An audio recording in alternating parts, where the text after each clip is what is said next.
Ô Pipelo, você que assiste os jogos bem exóticos, esse Eric do Ceará, você pode falar o que sobre ele? Que o São Paulo está cogitando, né, esse jogador, está falando que seria uma contratação mais ou menos definida do São Paulo. Conhece bem o jogador? Conheço e não entendi essa contratação. O Eric é razoável para jogar na Série B, né? Para jogar num time modesto aí de Série A, mais ou menos o que o São Paulo tem lá. Então, para trazer o Eric e gastar, é isso que o Bruno falou. Puxa um menino da base. Ô Flávio, eu não consigo entender, assim, como é que... O que está acontecendo, por exemplo, com esses departamentos aí de análise de desempenho, de scout, de alguns clubes. Então, por exemplo, como é que o São Paulo traz, numa mesma fornada, o David, o Elton Rato, 6 meses depois pensa no Eric, é tudo mais ou menos a mesma coisa. Não é possível que o São Paulo não consiga descobrir pelo menos alguém diferente. Porque se fosse, por exemplo, alguém do nível deles aí que tenha 19 anos, 18 anos, vá lá, tudo bem, então vamos fazer uma aposta no menino que é mais jovem, quem sabe ele consiga evoluir. Mas já não é mais o caso do Eric, por exemplo. Eu não faria esse negócio, não. Eu queria falar uma coisinha sobre os meninos do São Paulo. Você vê que interessante. São Paulo tem uma espinha ali com o Rafael que chegou, tem o Arboleda, jogadores, né? O Gabriel Neves está crescendo de produção e isso é muito bom para dar sustentação no meio campo. Eu acho importante esses jogadores para dar sustentação para os garotos, né? E no ataque tem o Caleri, às vezes o Luciano, tal, mas acho que o Caleri entrega mais. Agora, você vê que Beraldo, né, é um jogador que hoje é indiscutível, um baita de um zagueiro. Pablo Maia nesse crescente. Estava faltando e o São Paulo carece muito de um jogador de meio campo. E o Rodriguinho pode ser esse cara, né? É muito forte essa possibilidade de ele já sair agora, nessa data. Mas eu fico imaginando, nessa montagem de um São Paulo, que nesse ano eu imagino que o Dorival Júnior esteja tentando uma montagem de um time para ver se faz alguma coisa no ano que vem. É o que eu imagino do São Paulo. E se não fosse essa urgência de ter que fazer dinheiro, de ter que vender... Eu faria nessa projeção de um time para 2024, por exemplo, com Beraldo, com Rodriguinho no meu campo, com Pablo Maia no meu campo, eu olharia muito bem para esses meninos ali como jogadores assim que podem entregar um pouco mais, né, no São Paulo, já na montagem de um time para a próxima temporada. Porque eu acho meio difícil o São Paulo buscar um jogador de meio campo que pudesse ser melhor do que o Rodriguinho. É claro que você está projetando, é um garoto, né? Mas assim, a gente vê ele entrar e o potencial que ele tem, eu fico imaginando ele o ano que vem, né? A tendência é entregar mais do que está entregando agora. O São Paulo, com o Dorival, quando ele chegou, ele deu uma arrancada boa em todos os campeonatos, mas no mês de junho, Bruno, nós estamos hoje, o jogo do domingo já é julho? Julho. Já é julho, né? Então no mês de junho, o São Paulo jogou 6 jogos e só ganhou 2. Ele perdeu para o Sport na Copa do Brasil. Aí ele ganhou de 2-1 do Grêmio. Perdeu 2-1 do Grêmio. Ganhou 5-0 do Tolima. Perdeu 2-0 do Palmeiras. Ganhou 2-1 do Atlético Paranaense. Perdeu 1-0 do Cruzeiro. E hoje fez a sua 3ª vitória. Então são, aqui a gente atualizando, são 1, 2, 3, 4, 5, 6, 7 jogos, 3 vitórias e 4 derrotas. A que se deve isso, essa queda do São Paulo nessa nova fase do Dorival? Não, eu acho que das derrotas, a única fora do normal foi a derrota para o Sport no Morumbi. Foi 3-1, né? O São Paulo vencia o confronto por 3-0, né? 2-0 lá do Recife, fez 1-0 no Morumbi e tomou 3 gols e teve que disputar nos pênaltis, conseguiu passar, ok, né? Mas acho que essa foi a única fora do normal. Não era um jogo para perder, ainda mais de 3-1. As outras são derrotas normais. Derrota para o Grêmio em Porto Alegre, é normal. Uma derrota para o Palmeiras, mesmo que no Morumbi, é normal. Mesmo a do Cruzeiro em Belo Horizonte, foi um jogo que o São Paulo até poderia ter conseguido um resultado melhor, mas não é nada de outro mundo perder 1-0 para o Cruzeiro em Belo Horizonte. É uma realidade do clube, né? Houve uma empolgação quando nos jogos o Dorival chegou a ficar 12 jogos sem perder. E claro que com méritos, mas teve muitos jogos ali que o São Paulo poderia ter tropeçado. No Morumbi mesmo, contra o Vasco e contra o Goiás, foram 2 jogos que o São Paulo venceu com gols no final. Então é um time que tem as suas limitações. Acho que houve uma empolgação ali muito grande, mais externa do que interna. Acho que os jogadores não mudaram a postura, sempre foi um time muito brigador. Mas é aquela coisa, né? Sempre quando chega alguém novo, fica, não, agora vai. O time tem as suas limitações. O São Paulo, eu falei outro dia, a campanha esse ano do Brasileiro é exatamente igual à do ano passado com 12 rodadas. O São Paulo ano passado tinha 18 pontos em 12 jogos, esse ano ele tem 18 pontos em 12 jogos. Na Copa Sul-Americana, ano passado, fez 16 pontos na fase de grupos. Esse ano fez 16 pontos na fase de grupos. É isso, é o que o time pode fazer. Está nas quartas de final da Copa do Brasil. Ano passado também estava nas quartas de final da Copa do Brasil. Então, é isso, né? Acho que das derrotas só a do Sport foi a normal. As outras, ok, derrotas normais e as vitórias também. Tolima e Tigre em casa. Atlético Paranaense, jogo duro, foi uma boa vitória. No Morumbi, ok, é mais normal. O São Paulo ele ganha a maioria dos seus jogos no Morumbi, mas o Atlético Paranaense é um adversário difícil, e foi um jogo difícil mesmo. Foi uma virada, o Atlético teve chances também. Então, acho que está dentro do normal. Que qualquer coisa já cria-se uma empolgação, agora vai ser invencível. Não. E mesmo naqueles 12 jogos sem perder, sem tirar mérito, foi legal. É difícil você ficar 12 jogos sem perder, independente do adversário. Mas não teve nenhuma vitória ali muito fora da curva, né? Acho que alguns bons resultados. Empate lá em Fortaleza com Fortaleza. Bom, o Fortaleza é difícil lá no Castelão. Acho até que normalmente Fortaleza seria favorito. Conseguir empatar lá, foi bom. Corinthians e Itaquera, mesmo mal o Corinthians, é um lugar que o São Paulo nunca ganhou, conseguiu empatar lá e teve até chance de ganhar. Mas não teve nenhum resultado também fora da curva, né? Tanto que a pontuação é a mesma do ano passado. E o ano passado não ganhou nada. Sim, chegou à final, né? Chegou em 2 finais. Não, só estou colocando que se estão projetando, né? Tá tudo igual.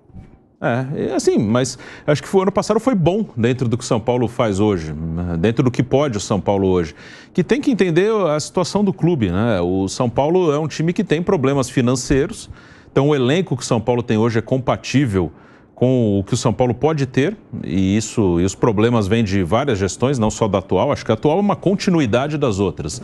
Aliás, o São Paulo está numa continuidade de gestão há mais de 10 anos, né? Acho que uma é continuidade da outra. Eu não consigo dizer essa é pior que a outra, é melhor. Eu acho que é tudo igual. Assim, desde o 3º mandato do Juvenal, passando pelo Aidar, pelo Leco, pelo Casares, é só uma continuidade. Só muda o nome porque acaba o mandato do presidente. Eu acho que é a mesma coisa. Mas não caiu a ficha agora? O São Paulo não tirou o pé, não trouxe nenhum ex-jogador, né? Parece que está um pouquinho mais consciente. A folha salarial já foi mais alta, né? O Leco, quando começou nos primeiros anos, ele estava com esse discurso de uma coisa mais pé no chão, e até nos primeiros anos ele cumpriu. Aí em 2019 chutou o balde, né? Aí veio Daniel Alves, aí veio Alexandre Pato, Tietê, Hernanes, Thiago Volpi, tudo no mesmo ano, Vitor Bueno. Ele fez Juan Fran. O Juan Fran, todos no mesmo ano, todos caros, né? Então, quando bateu o desespero, está acabando a gestão, não ganhou nada, gastou muito dinheiro, e aí o São Paulo voltou a ter problemas, nunca se resolveu completamente, mas ali, isso aí não sou eu que estou dizendo, nos balanços e na análise das pessoas que sabem analisar balanço financeiro de clube, todo mundo fala que o ano de 2019 foi um ano que o São Paulo piorou muito a sua situação. Tanto que em 2020, ainda com o Leco, não fez nenhuma contratação. Fez uma troca do Luciano pelo Everton do Grêmio, não contratou ninguém. Aí com o Casares já foram mais de 30 contratações. Ô Pipero, já está na hora do Pato entrar no time? Flávio, eu acho que assim, eu sei que muita gente de São Paulo torce o nariz e tal, mas veja, diante do que o São Paulo tem, e considerando que ele fez uma espécie de um contrato de risco aí e tal, eu acho que ele pode ser utilizado em algumas vezes. Eu acho que o Pato não é um jogador que vá piorar o desempenho de São Paulo. O Pato sabe jogar, a questão é medir o nível de interesse dele. Como é um contrato de risco, se ele tiver mal, ele não joga mais e também não ganha, né? Então eu acho que ele pode ser útil sim, até porque o São Paulo... Veja, Entre utilizar o Pato de vez em quando e trazer o Eric, eu insisto muito. O Eric, sabe, outro dia jogava no Náutico, depois voltou, ele foi lá pro Ceará. Nada contra esses times, mas ele jogou num Náutico ruim, jogou, enfim, num Ceará que não caiu. É o Eric ex-Palmeiras, né? Não. É outro. Esse aí até andou pro Portugal rapidamente e tal. Ele estava num time aqui no Campeonato Brasileiro, andei vendo. Ele jogou no Náutico e depois do Ceará. Não, o Eric do ex-Palmeiras. O Eric Palmeiras voltou, chegou a jogar rapidamente, mas depois foi lá pro Japão de novo, né? Mas, então, assim, se eu tiver que... Veja, tudo também é uma questão de contexto, vai. Se eu tiver que optar entre o Eric e o Pato para começar um jogo, eu não sei, porque vai depender muito aí do humor do Pato, da motivação dele. Agora, faltando, sei lá, meia hora para acabar um jogo, o time está perdendo, eu acho que o Pato me dá alguma esperança, pelo menos, de fazer alguma coisa. O Eric, repito, eu acho que é do nível do Wellington Rato, do David, desses jogadores que São Paulo já tem. Então vamos por rápido intervalo na Rádio Jovem Pan, seguimos no canal de YouTube, José Manuel de Barros. Pato, tá na hora de entrar? É uma questão que vai ser avaliada pelo departamento físico, né, Flávio? Se ele tiver em condições de jogar, fisicamente falando, eu acho que precisa jogar. Mesmo que seja na função mais ou menos exercida pelo Luciano, que era o que ele vinha fazendo lá no Orlando City, né? Não era um jogador que estava atuando ali de 9, de centroavante. Até porque o São Paulo tem um jogador muito bom nessa função, que é o Caleri. Eu não sei se ele revezaria com o Luciano, se há condição de jogar os três, tipo Luciano, ele e mais o Caleri. Não sei se há possibilidade do Dorival arrumar um jeito do time jogar assim, mas a qualidade que ele sempre teve na carreira dele é para jogar nesse atual São Paulo sem problema. Eu imagino que, estando bem fisicamente, não vai ser o mesmo Pato de outrora, mas ele jogando, sei lá, 60% da capacidade dele, eu acho que nesse São Paulo aí ele tem condição de jogar sim. Agora depende das condições físicas dele, que tem um tempão aí que ele não joga, né, Flávio? O Bruno, o Gabriel Neves hoje andou metendo umas bolas, inclusive uma bola logo no começo do gol anulado do Luciano. Ele jogou uma partida interessante. Esse jogador é mais do que a gente imaginava no começo? Ele tá bem, né? O Gabriel Neves, ele hoje é titular do time. Acho que no melhor São Paulo possível hoje ele é titular. Ele é um cara de bom passe. O Gabriel Neves, ele tem bom passe, tem boa qualidade. Ele demorou um pouquinho para pegar, acho que mais a intensidade do jogo. Ele às vezes era um jogador muito lento. Acho que isso ele conseguiu melhorar. Ele é um jogador que consegue hoje disputar mais na parte física. Ele consegue, acho que, tomar decisões mais rápidas do que ele tomava. Às vezes o Gabriel Neves dava muitos toques na bola para dar sequência à jogada. Agora ele consegue definir as jogadas. Acho que ele se adaptou ao ritmo do futebol brasileiro, mas tecnicamente ele é bom jogador. Acho que faltava um pouco na intensidade. Estamos de volta à Rádio Jovem Pan também, Bruno Prado falando sobre Gabriel Neves. Não, ele tá bem, é um cara que acho que se acostumou ao ritmo de jogo aqui do Brasil. Ele sempre foi um jogador técnico, mas faltava, acho que, um pouco mais de velocidade, de intensidade, dar menos toque na bola, decidir mais rápido o que vai fazer. E o Gabriel Neves hoje está muito bem.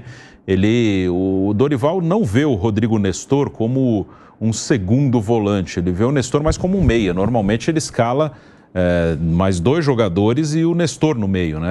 Antes, com o Rogério, o Nestor muitas vezes era um segundo volante. Tinha um mais marcador, o Nestor, dois pontas abertos, o Luciano de 10 e o Caleri. Com o Dorival sempre tem mais um no meio, né? Então, normalmente, acho que hoje, se o Dorival tivesse que escalar o melhor dele, seria o Pablo Maio Neves e o Nestor.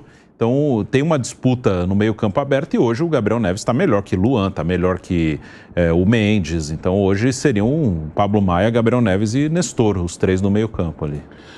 Olha, o Gabriel Sar, que cobre aqui pela Jovem Pan o São Paulo, passa a seguinte notícia: Pablo Maia está fazendo exames de imagem no Hospital Einstein. Agora, a primeira impressão dos médicos é que não houve fratura mesmo. Que bom. Ótima notícia.